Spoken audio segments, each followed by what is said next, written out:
नमस्कार मंडळी, स्वागत करते तुमच्या सर्वांचं माझ्या चॅनलवरती। तर आज आपण बनवणार आहोत पास्ता। तर हे बघू शकता, कढईमध्ये थोडंसं पाणी टाकलेलं आहे अंदाजानुसार आणि त्याच्यावरती थोडंसं मीठ टाकून 1 कप पास्ता जो आहे आपण बॉईल करून घेणार आहोत।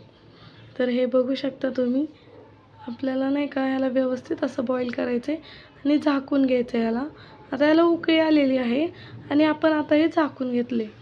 तर झाकून घेतल्याच्यानंतर आपल्याला पाहायचं आहे त्याला की ते व्यवस्थित शिजले का कच्चं आहे। जर कच्चा असेल तर त्याला आणखीन 5 ते 10 मिनिटं नाही का वाफवून घ्यायचं। तर हा आपला जो पास्ता आहे तो व्यवस्थित असा नाही का शिजलेला आहे, हे बघू शकता तुम्ही। आणि जर तो कच्चा असेल तर तुम्ही त्याला बॉईल करून घेऊ शकता। आणि आपण आता याला ना एका चाळणीमध्ये काढून घेणार आहोत। आपल्याकडे जे स्टीमर वगैरे असते तशी चाळणी असते ना, तशा टाईपची चाळणी आहे आणि त्यामध्ये मी हे सगळा पास्ता काढून घेते आणि त्यामध्ये थंड पाणी टाकून घेत आहे। थंड पाणी आपल्याला यासाठी टाकायचं आहे की नाही का हा पास्ता जो आहे तो एकमेकांना चिटकला नाही पाहिजे। तर हे बघू शकता, गार पाणी टाकून सगळं पाणी नितळून घ्यायचं आहे। त्याच्यानंतर तीच कढईमध्ये एक छोटी वाटी नाही का तेल घ्यायचे। तुमच्याकडे पळी असेल किटलीची पळी तर तुम्ही 2 ते 3 पळी घेऊ शकता। तर ह्यामध्ये लसूण टाकलेला आहे, लसूण बारीक करून टाकलेला आहे आणि थोडी मिरची आहे बारीक केलेली, ते आपण टाकून घेऊयात। हे मिरची टाकल्याच्यानंतर आपल्याला व्यवस्थित असं त्याला फ्राय करून घ्यायचं आहे। हे बघू शकता तुम्ही, एकदम असं व्यवस्थित नाही का छान लाल होऊस तर त्याला परतत राहायचं आहे। त्याच्यानंतर कांदा टाकलेला आहे, हे बघू शकता तुम्ही। कांदा पण आपल्याला बारीक करून घेतलेला आहे आणि तो व्यवस्थित असा आपल्याला भाजून घ्यायचा आहे।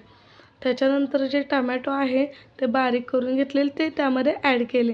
आपल्याला हे सगळे एकत्र टाकायचं नाही, तर एकवर टाकून व्यवस्थित असं ते परतून घ्यायचं आपल्याला।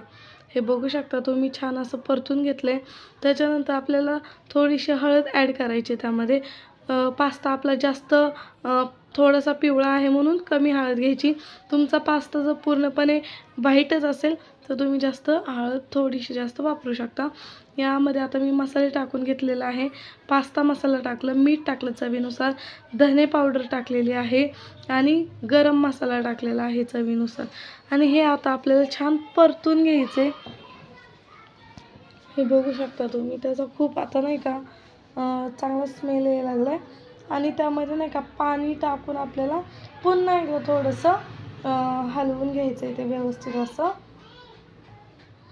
आणि त्याच्यानंतर तुम्ही बघू शकता की किती छान ते परतून एकजीव झालेला आहे।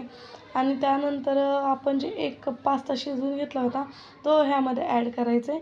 आणि तुम्ही बघू शकता की आपण 1 कप पास्ता घेतला होता त्यामध्ये किती मोठा पास्ता नाही का तयार झाला आहे। पाण्यामध्ये नाही का जेवढा वेळ तो व्यवस्थित स्टीम होऊन तेवढा फुगून तो वरती येणार।